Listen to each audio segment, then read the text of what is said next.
juntos.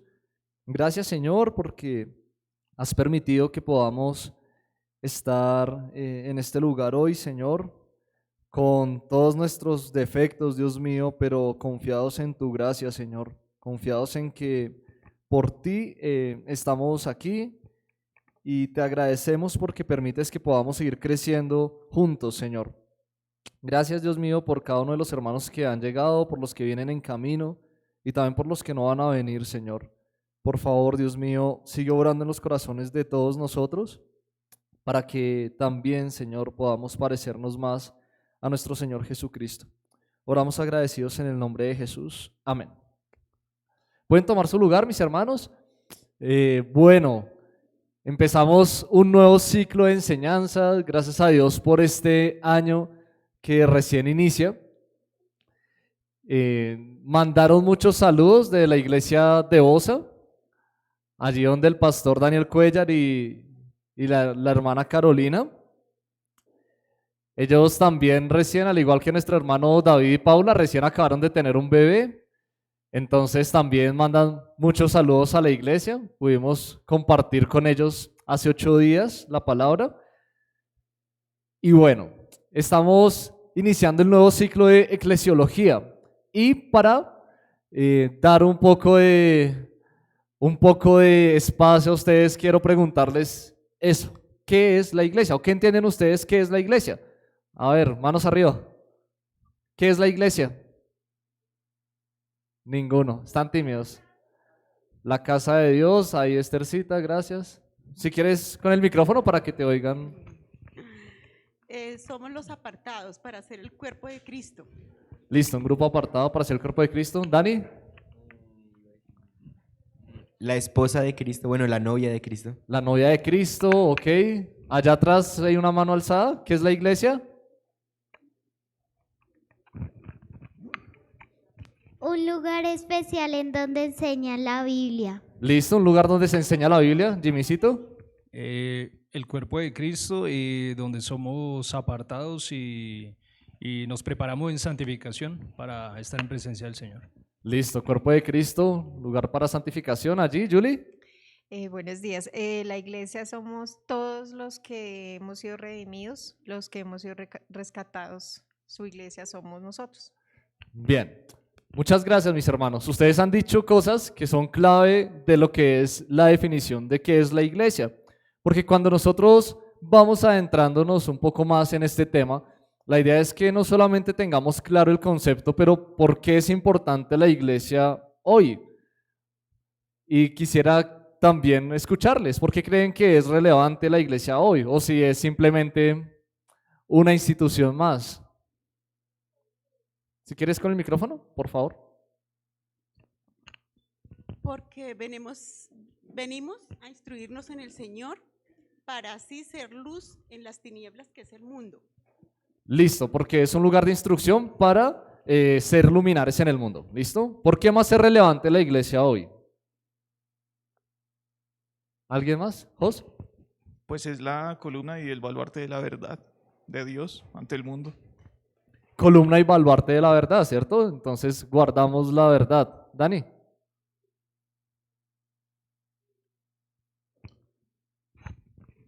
Somos los representantes de Dios en la tierra, embajadores de Cristo.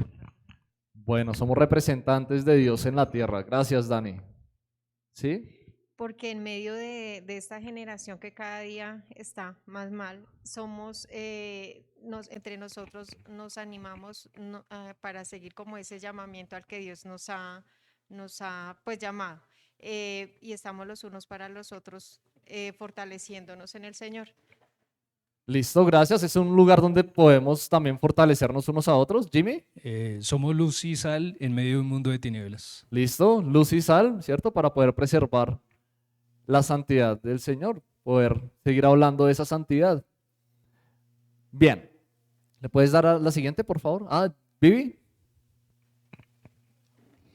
Donde hay comunión y unidad. Y unidad. Listo, eso es muy importante, comunión y unidad. Nosotros vamos a ver esos términos ahorita en un rato. Gracias. ¿Le das a la siguiente, por favor? Bien, vamos a ver lo que es el significado de iglesia. y vamos a ver particularmente dos significados, uno que viene del inglés y otro que viene de la palabra en español. En inglés, a ver, ¿cuántos saben inglés? ¿Cómo se dice iglesia en inglés? Eso, muy bien. Ahí se entendió. Se relaciona con la palabra escocesa kirk y la alemana Kirche, y todos estos términos derivan de la palabra kuriakon, que es un adjetivo neutro de kurios, señor, y significa perteneciente al Señor. ¿Listo? Entonces, cuando nosotros escuchemos church, podemos estar pensando que es algo que pertenece al Señor. ¿Listo? La iglesia pertenece al Señor. Y también vamos a ver la palabra en español. ¿Le das la siguiente, por favor? Porque en la palabra en español, la iglesia se traduce del griego eclesia, que seguramente más de ustedes lo han escuchado de una vez, más de una vez. Y se compone de dos partes, ek, que es fuera de, y kaleo, que es llamar. Por lo tanto, significa los llamados afuera o un grupo llamado aparte. ¿Listo? Llamados afuera o un grupo llamado aparte. Entonces, church y eclesia. ¿Le das a la siguiente, por favor? La palabra eclesia aparece 114 veces en el Nuevo Testamento, de las cuales 3 aparece en los evangelios. Y vamos a ir un momentico al evangelio de Mateo, donde aparece las 3 veces. En Mateo 16, vamos a ir un momentico, versículo 18. Porque resulta que el Señor Jesucristo está hablando con Pedro. Y entonces el Señor, bueno, está hablando con sus discípulos y les pregunta, ¿quién dice la gente que soy yo? Y unos dicen, no, tú eres un profeta, tú eres Elías, tú eres no sé qué. Bueno, ¿ustedes quién dice que soy yo? Y ellos dicen, tú eres el Cristo, es la afirmación de Pedro, el Hijo del Dios viviente. Y finalmente pues el Señor le dice, eso no te lo reveló ni carne ni sangre, sino que te lo ha revelado mi Padre que está en los cielos. Y en el versículo 18 dice, y yo también te digo que tú eres Pedro, y sobre esta roca edificaré mi iglesia y las puertas del Hades no prevalecerán contra ella. Entonces, el Señor Jesucristo está haciendo acá una anotación de la iglesia. ¿En qué tiempo? ¿Pasado, presente, futuro? Futuro. Edificaré, dice ahí, ¿no? Ahí está hablando en tiempo futuro. Así que en este momento, pues nosotros pudiéramos decir, bueno, el Señor está haciendo una profecía inminente de que la iglesia va a venir. ¿Listo? Los otros textos están en Mateo ahí adelantico en el capítulo 18, versículo 17. Dice, si no los oyere a ellos, dilo a la iglesia. Si no oyere a la iglesia, tenle por gentil y publicano. En este contexto, pues el Señor está hablando acerca de cómo estar de pronto reconviniendo a un hermano para que se arrepienta de su pecado, y él está diciendo, si no te oye, trae a un testigo, si no, con 2 o más, si no, dilo a la iglesia, y si no, pues que la iglesia le tenga por gentil y publicano. Y ahí se mencionan las otras 2 veces la palabra iglesia. Sin embargo, particularmente en este texto, no se usa la iglesia o la palabra como un término, digamos, técnico de lo que es iglesia, sino más como un grupo de judíos que estaban congregados. Así que ya pasando a las otras 111 veces, que no las vamos a buscar, pero se encuentra de Hechos hasta Apocalipsis. Y la mayoría de las veces que se usa ese término, está hablando acerca de una asamblea o una congregación o un grupo de creyentes en un lugar particular. ¿Listo? ¿Le puedes dar a la siguiente, por favor? La formación de la iglesia. Entonces estábamos viendo acá el término edificaré mi iglesia en Mateo 16, 18. Y como estábamos viendo hace un rato, es un tiempo futuro. ¿Listo? Vamos a ir un momentico a 1 Corintios 12, 13 y un hermano que por favor nos ayude a leerlo. 1 Corintios 12, 13. Una mano arriba. ¿Listo? Gracias, Esther. Y otra mano que nos ayude por favor con Hechos 1, 5. Gracias. Ya, allá atrás. Listo. Porque por un solo espíritu fuimos todos bautizados en el cuerpo, sean judíos o griegos, sean esclavos o libres, y a todos se nos dio a beber de un mismo espíritu. Listo, gracias. Entonces, acá nos están hablando acerca de qué. ¿Alguna idea? Bueno, nos está hablando del Espíritu Santo. ¿Qué hace el Espíritu Santo? ¿A quiénes? A los creyentes, ¿cierto? ¿Los bautiza de qué forma? Los bautiza en una forma espiritual y los hace parte de qué? Los hace parte del cuerpo de Cristo, ¿cierto? Lo que nos dice ahí, porque dice, mira, por un solo espíritu todos fuimos bautizados en un cuerpo, ¿cierto? Y ese cuerpo es la iglesia. El cuerpo es la iglesia, ¿cierto? Y Cristo es la cabeza. Bien, vamos a ver entonces allí en 2 Corintios que la forma en que la iglesia iba a ser edificada es por la obra del Espíritu Santo en los creyentes. ¿Por qué? Porque solamente los creyentes pueden ser parte del cuerpo de Cristo. Pero solamente el Espíritu Santo puede traer esos creyentes a la unidad del cuerpo de Cristo.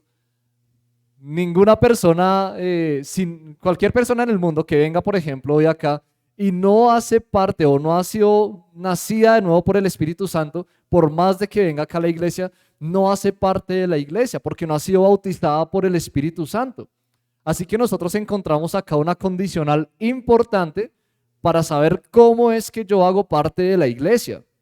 Y ahorita mi hermana Julie decía hace un rato eso. Todos los creyentes que hacen parte del cuerpo, ¿cierto? Pero necesariamente deben ser bautizados por el Espíritu Santo para poder ser parte del cuerpo. Si no, es imposible que haga parte de la iglesia. Hechos 1:5, ¿qué dice, Santi? Porque Juan ciertamente bautizó con agua, mas vosotros seréis bautizados con el Espíritu Santo dentro de no muchos días. Gracias, Santi. El Señor Jesucristo estaba hablando con sus discípulos. Y pues bueno, esas son sus últimas palabras, ¿no? Sabemos que las últimas palabras de cualquier persona cuando va a morir, pues bueno, suponemos son importantes, ¿no? El Señor Jesucristo les está dando unas palabras muy importantes a ellos. ¿Qué tiene que ver con qué? El Espíritu Santo, ¿qué iba a hacer? Los iba a bautizar, ¿cierto? Y el Señor Jesucristo les dice, dentro de no muchos días. El Señor asciende al cielo. Y después nosotros vemos en Hechos 2, ya que estamos ahí en Hechos. Pues no lo vamos a leer por tiempo, pero ¿qué pasa en Hechos 2? Es un capítulo importante. La fiesta de Pentecostés, el Espíritu Santo desciende. Y el Espíritu Santo desciende porque el Señor Jesucristo les había dicho a sus discípulos, dentro de no muchos días va a descender el Espíritu Santo, ustedes van a ser bautizados con el Espíritu Santo. Y entonces es un hecho inminente. Porque el Espíritu Santo, recordamos que cómo era la forma en que operaba en el Antiguo Testamento. ¿Cierto? Digamos que se ponía sobre las personas y las usaba como herramientas. Pero ahora, en el Nuevo Testamento, en este punto en el que el Señor Jesucristo les está diciendo, ustedes van a ser llenos del Espíritu Santo, ¿qué va a ser la obra del Espíritu Santo ahora? ¿O cómo va a actuar en el creyente? Va a venir y va a ser morada. Así que este es el momento donde en Hechos 2 viene el Espíritu Santo, los discípulos son bautizados por el Espíritu Santo y empiezan a hablar las verdades de Dios, empiezan a hablar las maravillas de Dios en distintos idiomas. Y muchas personas que fueron a la fiesta, que venían de otros países, les oyeron y empezaron a escucharlos en su idioma. Y se les hizo raro, porque no son estos judíos, ¿cómo es que les escuchamos hablar en nuestro idioma? Pero fue una señal que fue evidencia del bautismo del Espíritu Santo en los discípulos en ese momento. Más adelante, nosotros vamos a ir un momentico a Hechos también, capítulo 11, porque pues bueno, la iglesia estaba allí en Jerusalén, ellos siguieron predicando el evangelio. Después pasó que el concilio cogió a Pedro y a Juan, les dijeron no prediquen más en ese nombre, y ellos dijeron juzguen ustedes si tenemos que obedecer antes a Dios que a los hombres. Entonces siguieron predicando, la iglesia fue creciendo. Después por allá cogieron a Esteban, lo mataron, y después de que lo mataron, la iglesia empezó a esparcirse en distintos lugares. Algunos fueron a Cesarea, otros fueron a Asia Menor, iban por varios lugares proclamando el evangelio. Y después de esto nosotros encontramos que Pedro tiene un sueño y que va bajando un lienzo y que tiene muchos animales inmundos según la cultura de ellos, y el Señor le dice: mata y come. Y después Pedro pues no entiende. Y entonces llegan dos hombres que vienen enviados por Cornelio, y Pedro va allá donde Cornelio, y después de que Pedro está con los gentiles, los romanos, él empieza a predicar. ¿Y qué pasa sobre esas personas que son gentiles? Son llenos del Espíritu Santo, ¿cierto? Viene el Espíritu Santo y los llena nuevamente. Así que en el capítulo 11, Pedro está explicándoles a la iglesia en Jerusalén. Y él les está diciendo lo siguiente, versículos 15 y 16. Y cuando comencé a hablar, cayó el Espíritu Santo sobre ellos también, como sobre nosotros al principio. Entonces me acordé de lo dicho por el Señor cuando dijo: Juan ciertamente bautizó en agua, mas vosotros seréis bautizados con el Espíritu Santo. Así que él dice, ellos fueron bautizados al igual que nosotros al principio. ¿Cuál había sido ese principio? Pues en Pentecostés, ¿no? Cuando ellos recibieron la llenura del Espíritu Santo y fueron bautizados.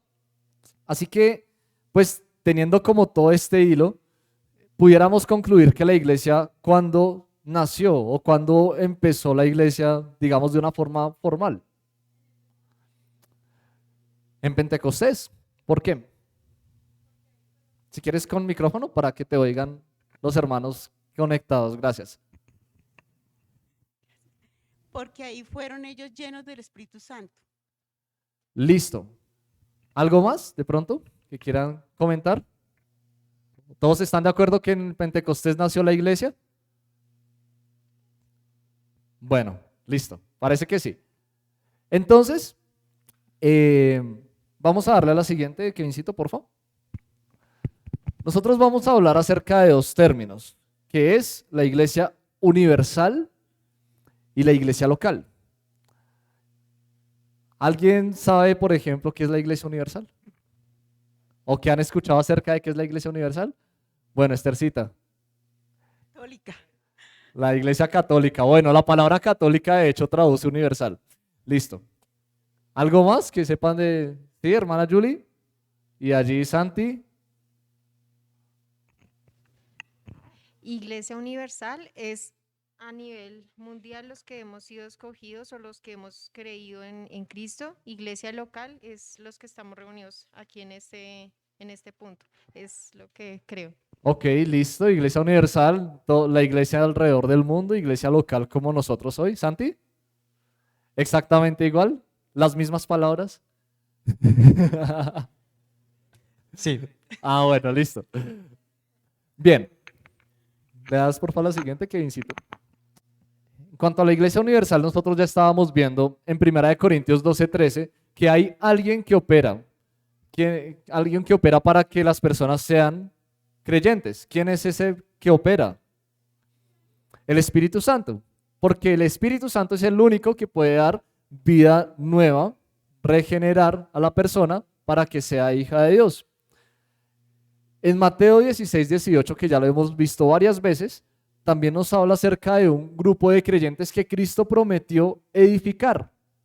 ¿Sí? Porque Él dijo, yo edificaré mi iglesia. Pero vamos a ver estos textos. Efesios 5:25, alguien que por favor lo lea. Efesios 5:25, ¿alguien? ¿Listo? Gracias, Vivi. Colosenses 1:18, alguien que por favor lo lea. ¿Listo? Gracias, mi hermana Patricia. Y Gálatas 3:28. Listo, allá atrás. Gracias, Sandrita. Vamos a ver, Efesios 5:25. ¿Qué dice, Vivi? Maridos, amen a sus mujeres, así como Cristo amó la iglesia y se dio él mismo por ella. Listo, muchas gracias. ¿Qué nos dice acerca de la iglesia en ese versículo? Cristo dio su vida por la iglesia. ¿Y eso qué nos muestra acerca de Cristo? Que Él ama a su iglesia, dice el texto, ¿cierto? Cristo amó a su iglesia que dio su vida por ella. Así que la iglesia no es algo barato. Ustedes, creo que todos acá nosotros estamos reunidos solamente porque Cristo murió por nosotros. La razón por la que tenemos unidad es porque Cristo murió por nosotros. Y si nosotros estimamos valiosa la vida de Cristo como el Hijo de Dios que descendió del cielo para dar su vida por la iglesia, consideramos valiosa la vida de Cristo y Cristo considera valiosa la iglesia, ¿cuál debería ser el resultado? ¿Cómo deberíamos nosotros considerar a la iglesia? ¿Cierto? Vale mucho la iglesia. Si para Dios vale tanto que entregó su vida, nosotros no podemos menospreciar la iglesia. Vamos a ver Colosenses 1:8, ¿qué dice? 1:18, perdón. 1:18. Y Él es la cabeza del cuerpo, que es la iglesia, el que es el principio, el primogénito de entre los muertos, para que en todo tenga la preeminencia. Listo, muchas gracias, mi hermana. ¿Qué nos dice ahí acerca de la iglesia? Listo, si Cristo es la cabeza, ¿la iglesia qué es? ¿Y para qué sirve la cabeza? Para guiar, para dar dirección, coordinar movimientos, para guiar el cuerpo, ¿cierto? Entonces, Cristo es la cabeza, la iglesia es el cuerpo, así que da dirección al cuerpo. Gálatas 3:28, Sandrita. Ya no hay judío ni griego, no hay esclavo ni libre, no hay varón ni mujer, porque todos vosotros sois uno en Cristo Jesús.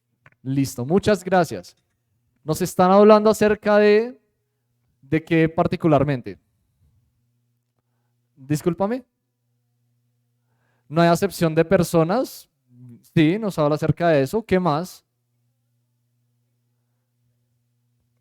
Listo. O sea que nos está hablando acerca de la unidad, ¿cierto? Está diciendo, mira, Cristo no murió solo por los judíos. Seas judío, seas gentil, seas esclavo, seas libre, seas hombre, seas mujer. Cristo murió por todos para que los que creen en Él sean hechos hijos de Dios, para que hagan parte del cuerpo de la iglesia. Y no hay distinción, como dice mi hermana Jazz, de que una persona en Colombia crea, una persona en la China crea, una persona en Israel crea en Cristo, hace parte de la iglesia. Así que la iglesia, el énfasis en ese versículo también nos recuerda lo que nos estaba diciendo ahorita Dani, la unidad, ¿cierto? La unidad de la iglesia. Vamos ahora a la iglesia local. Gracias, Kevincito. Entonces, Hechos 11:22, vamos a ir todos allí. Dice la Biblia que, bueno, había una iglesia o habían creyentes en Antioquía y el versículo 22 dice que llegó la noticia de estas cosas a oídos de la iglesia que estaba en Jerusalén y enviaron a Bernabé que fuese hasta Antioquía. Bueno, y pues nosotros vemos que Bernabé llega allá, anima a los hermanos y finalmente esos creyentes que habían allí en Antioquía se congregan y pues allí nace la iglesia de Antioquía. Así que nosotros encontramos acá particularmente dos congregaciones, ¿cierto? ¿Cuál es la primera? Jerusalén, gracias. La iglesia de Jerusalén. ¿Y la otra? Antioquía. Pero si nosotros, por ejemplo, seguimos hojeando el Nuevo Testamento, ahí mismo en Hechos, ¿encontramos congregaciones locales en otros lugares? ¿Sí? ¿Cómo cuáles? ¿Listo? Efesios, ¿cuál otra? Listo, Filadelfia, la Odisea, los de Colosenses, las iglesias de Galacia en Asia Menor, ¿cierto? Entonces hay muchas iglesias locales. A pesar de que hay una iglesia universal y que Cristo tiene un cuerpo de creyentes alrededor de todo el mundo, los creyentes nos congregamos en iglesias locales. ¿Listo? Y eso es importante que nosotros lo tengamos en cuenta. Romanos 16:5 nosotros encontramos que pasaba algo con respecto al tema de la edificación. Pablo está saludando a Priscila y Aquila, y en el versículo 5 dice: saludad también a la iglesia en su casa. Saludad a Epeneto, amado mío, que es el primer fruto de Acaya para Cristo. Bien, ¿en dónde se reunía la iglesia primitiva? Se reunía en las casas, ¿sí? Así que aquí podemos deducir que la iglesia no es ¿qué? La iglesia no es un edificio. Entonces, cuando Cristo dice, yo edificaré mi iglesia, ¿a qué se está refiriendo? Se está refiriendo, por así decirlo, a un edificio espiritual. Personas creyentes que van llegando a ser parte de esa unidad que Cristo va edificando a través de las edades hasta el día de hoy. Y la iglesia no se reunía en un templo, se reunía en casas. Evidentemente, a través de los tiempos, la iglesia pues ha llegado a sitios como, por ejemplo, como estamos nosotros hoy. Lugares que, bueno, no hacen parte, digamos,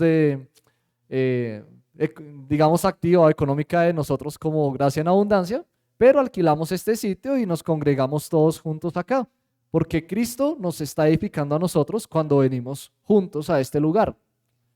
¿Para qué se reúnen los creyentes? Bueno, vamos a ver que los creyentes se unen para adorar, para estar en comunión, ya lo decían hace un ratico, para recibir instrucción, también lo decían hace un ratico ustedes, pero también para llevar a cabo ministerios, como por ejemplo un ministerio de misiones, o como por ejemplo nosotros tenemos acá varios ministerios. ¿Cuáles hay? Damas, caballeros, niños, jóvenes, salmistas, ¿cierto? Hay diferentes ministerios y la iglesia está también para ejecutar esos ministerios para la edificación del cuerpo. Bien. Ahora, el resultado de la obra de la iglesia, de esa obra, ¿cuál va a ser? Vamos a ver un momentico Hechos 2, 47.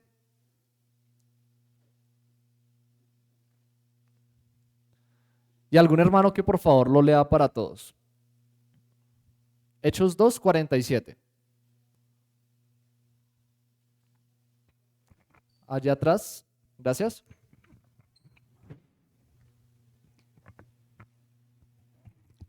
Alabando a Dios y teniendo favor con todo el pueblo, y el Señor añadía cada día a la iglesia los que habían de ser salvos. Bien, el resultado de la obra de la iglesia, ¿qué es? Salvación. Están diciéndolo muy suave y no les escucho. Bueno, la alabanza es uno de los propósitos, ya lo habíamos dicho, pero ¿qué buscamos nosotros? Listo, sí, gracias. Los dos lo dijeron. Que la iglesia cada día vaya añadiendo a los que son salvos, o más bien que el Espíritu Santo por medio de la obra de la iglesia vaya trayendo a su iglesia los que son salvos. ¿Listo? Porque la Biblia dice que el Señor era el que los añadía.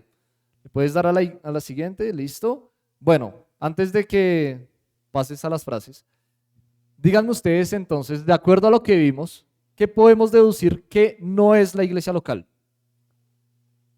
Listo, Santi. Un edificio. Listo, la iglesia local no es un edificio. ¿Qué más no es la iglesia local? Hermano Víctor. La iglesia no es una asociación ni un club de personas con un fin lucrativo. Listo, no es un club, no tiene fines lucrativos. ¿Qué no es la iglesia? ¿Jos? Algo que parte de la iniciativa humana. No parte de la iniciativa humana, no fue que el ser humano dijo, ¿sabe qué? Estoy aburrido y quiero, no sé, como hacer como algo donde haya gente que hable de cosas espirituales. Hagamos una iglesia. No vino de la iniciativa del hombre. ¿Qué no es una iglesia? ¿Qué no es? Bueno. No es una organización, es un organismo vivo. Listo. Aunque tiene organización en todo caso, pero no es exclusivamente organización. ¿Listo? ¿Alguien más? ¿Julie? No es un lugar de reunión para sentirme más bueno o cumplir unos requisitos humanos, sentirme mejor. ¿Listo? Porque algunos a veces vienen a la iglesia para calmar la conciencia, ¿cierto? No es para eso. Bien, vamos a ver qué no es la iglesia, Kevincito. No es un club para cristianos, ya lo mencionaba mi hermano Víctor. No es una asociación benéfica donde la membresía es opcional. De pronto algunas personas vienen a la iglesia esperando a ver esta iglesia qué me ofrece, a ver esta iglesia qué me va a dar. ¿A fin de año le dan regalos a los niños o no? No venimos para eso. Si le dan regalos a los niños o no, no es el fin de la iglesia. Ya estábamos hablando que la iglesia es para adorar al Señor, ¿cierto? ¿Sí? Si quieres, por favor, con micrófono para escuchar allí Sí, los yo hermanos. quiero pues anexar de que tampoco es una religión, es un acercamiento para conocer a Dios, eso no es iglesia. Listo, gracias. No es porque somos religiosos entonces nos reunimos, ¿cierto? No es eso. No es un grupo abierto de personas que comparten interés en asuntos religiosos, como, no sé, por ejemplo, el club de cristianos, o el club de budistas, o el club de, como de pronto en las universidades, hay grupos a veces así. No es para eso la iglesia no es para de pronto ir discutiendo solamente ideas religiosas y ya, y entonces porque pensamos lo mismo, entonces nos reunimos. No se trata de eso tampoco. No es un proveedor de servicios donde el cliente tiene toda la autoridad, porque a veces se ve, como les decía hace un rato, bueno, esta iglesia ¿qué me ofrece? Bueno, el pastor ¿dónde estudió? Bueno, los líderes ¿qué están haciendo? Bueno, ¿cuáles son los ministerios? Y de pronto miran todo el currículum de la iglesia y no digo que sea malo, pero a veces hay personas que solamente exclusivamente buscan eso, buscan cuáles son mis ganancias acá, qué es lo que me beneficia a mí y de pronto no hablando solo espiritualmente, pero quieren una iglesia al gusto del consumidor y si algo no le gusta, se va y busca otra, porque es que no es que el ministerio de caballeros de acá no me gusta tanto como el de caballeros de allá, entonces mejor voy allá. No se trata de eso tampoco. ¿Le das a la siguiente, por favor? Bien. Resulta que estos dos amigos estaban conversando. Son cristianos. Uno va a una iglesia carismática, el otro va a una iglesia bautista. Y los dos estaban hablando acerca de la iglesia y todo el tema. Y pues bueno, surgió la conversación de, bueno, ¿cómo se hacen las cosas allá en tu iglesia y no sé qué? Y pues si de todas formas tú eres cristiano y yo soy cristiano, entonces no pasa nada. Y surgió la siguiente pregunta. ¿Cuál es la diferencia entre esos dos cristianos que pertenecen a la misma iglesia y dos cristianos que pertenecen a iglesias diferentes?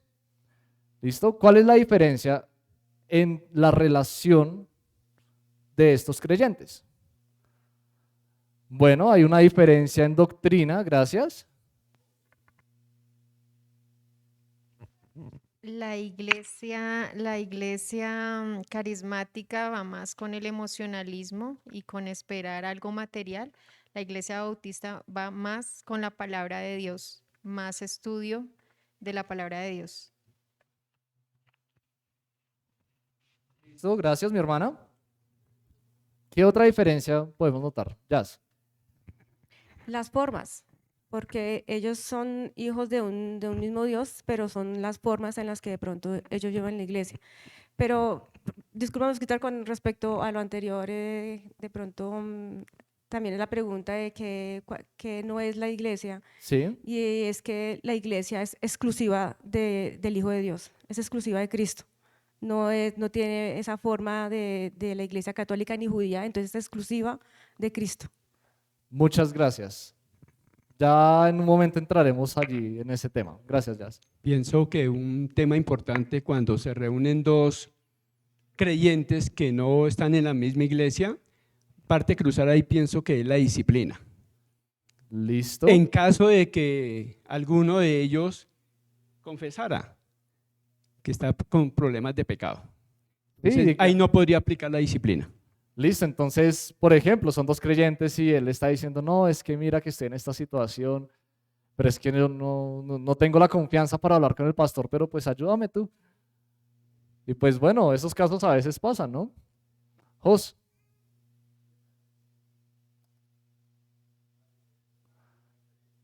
No suena. Ahí ya. Ya. A veces una diferencia que se da es sobre la salvación, si se pierde o si no se pierde. Listo, entonces tiene que ver con lo que decía la hermana Eulalia en cuanto a doctrinas. ¿Listo? Entonces hay varias cosas que no se pueden, digamos, alinear completamente a pesar de que estamos hablando de dos personas que dicen ser creyentes. Por ejemplo, ya lo mencionaba el hermano Raúl, la disciplina. Si pasa el caso, como estábamos planteando, y que él le dice, venga, por favor, ayúdeme a salir de esta situación, no sé qué. ¿Ya le dijiste a tu pastor? No, pero es que yo tengo más confianza con usted. ¿Qué debería ser nuestra respuesta? ¿Por qué? ¿Por qué le decimos que vaya a su pastor? ¿Y por qué nosotros no le ayudamos si nosotros también somos cristianos? Bueno, porfa con micrófono. Allá atrás el Paz tiene una mano alzada también. Porque no estaría bajo la como cobertura de su iglesia local, y pues allí no debería estar haciendo funciones del pastor. Debe ir a su pastor, indiscutiblemente. Listo, hace parte de la cobertura de la iglesia, autoridad. Jazz tiene la mano arriba. Paz, allí hermana Doris. Se prendió el debate, pastor. Es que es una situación un poco complicada porque Sí. uno muchas veces se encuentra con personas de otra corriente doctrinal y es imposible no darle un consejo a una persona independientemente que pertenezca a otra denominación. Ajá. Ya depende si el problema depende del tamaño o la dimensión del problema, pues uno ya lo dirige a su pastor. Pero si en esa iglesia, porque me pasó, si en esa iglesia no tienen esa consejería, no tienen esa orientación, yo como hija de Dios tengo la responsabilidad. Si yo tengo el consejo de Dios, tengo la doctrina y lo puedo ayudar, es mi responsabilidad llevarlo a Cristo. Listo, gracias. Hermana Doris. Lo mismo. Ni una palabra más ni una palabra menos. Ok, Santi. Pues hace un momento decíamos que Jesús fue quien ha institucionalizado la iglesia, ¿sí? O sea, Él es creador de la iglesia, dueño de la iglesia, y pues en la palabra vemos que Él también da los parámetros para organizar la iglesia, organizar su iglesia. Entonces, parte de esos parámetros es cumplir con esos roles que a la final el mismo Señor ha colocado en la iglesia y que pues tienen unas funciones específicas dentro de ella. Por lo tanto, pues por eso es que la persona debería acudir al pastor de esa iglesia local y no a otra persona, porque es la forma en la que Jesús diseñó la iglesia. Ok, listo. Gracias, Santi. Dani. Bueno, Johncito habías alzado la mano antes. Johncito, Dani y Paz. Hace parte de la sujeción, y una iglesia debe estar sujeta a, pues digamos que a Cristo, pero dentro de la iglesia local el Señor ha establecido que estemos sujetos, y pues como hermanos creyentes deberíamos aconsejar que se sujete a su pastor y que deberías ir a su pastor. Si no, pues nuestro deber sería orar por ellos y seguir orando para que esta persona, y pues para que en su iglesia, pues digamos que haya ese ministerio, esa consejería, pero sí debería ser la sujeción a su iglesia. Ok, gracias, Johncito. Dani y Paz. Pues bíblicamente está escrito que se tiene que dar sujeción, pero se tiene que demandar el pecado también para que esa persona sea expuesta para ver si hay arrepentimiento o si no, pues debe ser expulsada de la iglesia. Entonces ahí nos vamos a dar cuenta si la iglesia donde estás diciendo está organizada y estructurada bajo las condiciones del Señor. Listo, tú mencionas un punto importante, ya vamos a ir allá. Paz. No, diría que la Biblia dice, sujetados a vuestros pastores. La Biblia va a ser la constitución innegable y perfecta para ese tipo de temas, diría yo. Bueno, última. Raulito. También dentro del proceso, estamos hablando del tema del pecado, de la disciplina. El Señor tiene unos parámetros establecidos en Mateo que comienzan de persona a persona, a los hermanos y luego a la iglesia. Entonces no se puede hacer ese tipo de aplicación a la disciplina fuera de la iglesia cuyo cuerpo es la iglesia y la cabeza es Cristo y está establecida, como decía el hermano Santiago, en unas autoridades. Sí, porque sería muy difícil, por ejemplo, no, pues dilo a la iglesia. Bueno, si no está sujeto a la iglesia, entonces, ¿qué? ¿A la iglesia universal? Sería imposible, ¿cierto? Bien, cuando nosotros vemos este caso particular en cuanto a disciplina, necesariamente debe estar ligado a una iglesia local, ¿sí? Y aunque nosotros como creyentes animamos a otros creyentes porque hace parte de nuestra fe, de nuestra cristiandad, es importante que la disciplina siempre sea dirigida dentro de la iglesia local, que es la que debería estar pensando, bueno, esta persona, como decía Dani, está dispuesta a arrepentirse o quiere seguir en su pecado, ¿sí? Y entonces, si quiere arrepentirse, bueno, haz el proceso para que puedas ser restaurada y puedas seguir en tu vida como creyente. Pero si la persona persiste en su pecado y de pronto solamente está buscando una excusa para evadir su responsabilidad en la iglesia local, pues nosotros no deberíamos consentir eso tampoco, ¿cierto? Porque si solamente está buscando una vía de escapatoria para no presentarse a sus autoridades, pues nosotros no deberíamos consentir y decirle, bueno, venga a ver y yo le llevo su proceso, porque no es lo que Dios estableció. Dios estableció la iglesia local para ello. Bueno, me están haciendo señas, pero vamos a terminar esta diapositiva y ya terminamos. Hablábamos acerca de los puntos doctrinales diferentes, ¿cierto? ¿Por qué? Porque pues de pronto hay algunas personas que dicen, como nos estaba mencionando Jos, no, es que por ejemplo en esta iglesia nosotros creemos que la salvación se pierde y acá no, nosotros estamos convencidos bíblicamente que la salvación es firme, segura y eterna para siempre, ¿sí? Y entonces, ¿qué hacemos? ¿Nos vamos a ir a las trompadas por eso? Bueno, esperamos que el Espíritu Santo nos ayude a entender. En medio de todo esto, nosotros vamos a ir siempre a la Biblia, porque la Biblia es la que puede dar la mejor directriz en medio de esas discusiones doctrinales. Si hay cosas que están bíblicamente definidas, pues nosotros nos sujetamos a lo que dice la Biblia. Si hay cosas que doctrinalmente de pronto no están muy claras, como por ejemplo en escatología, bueno, hay cosas en las que nosotros podemos decir bíblicamente no estoy completamente seguro de que sea así. Entonces, de pronto podemos estar siendo un poco flexibles. Le das a la siguiente, porfa. La autoridad. Es muy importante el tema de la autoridad. ¿Por qué? Si una persona dice, no, mira, yo soy de la Iglesia Universal y pues mi autoridad es Cristo. Y pues sí, la autoridad de todas las iglesias locales en toda la locación del mundo es Cristo, porque Cristo es la cabeza de la iglesia.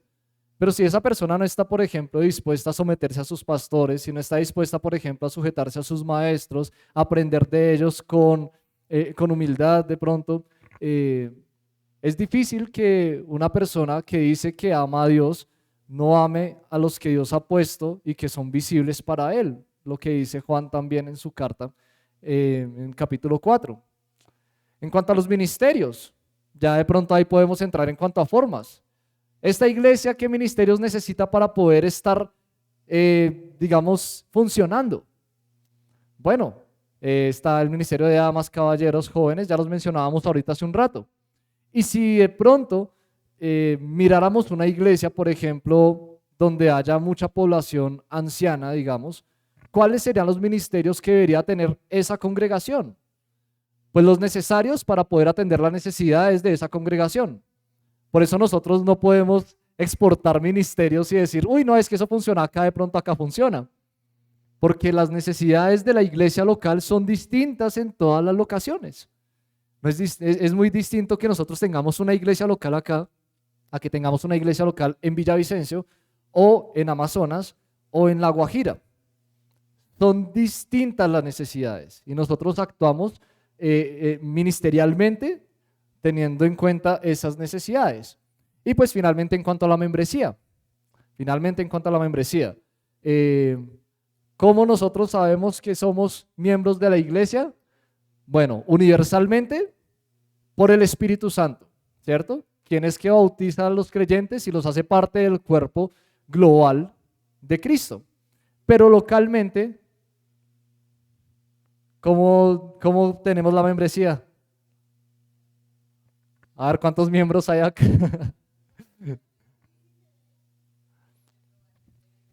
Con la aprobación de la iglesia. Bien, ya hablaremos después de ello porque se nos fue muy rápido el tiempo. Vamos a orar, mis hermanos. Amado Padre, queremos darte gracias por este tiempo que estamos aquí juntos.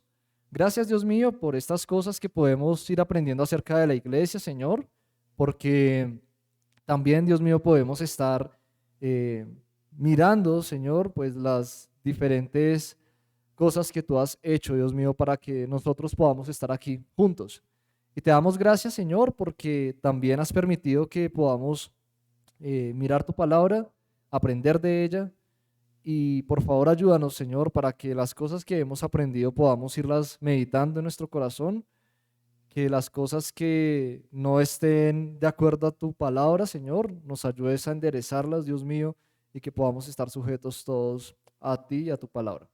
Oramos agradecidos en el nombre de Jesús. Amén.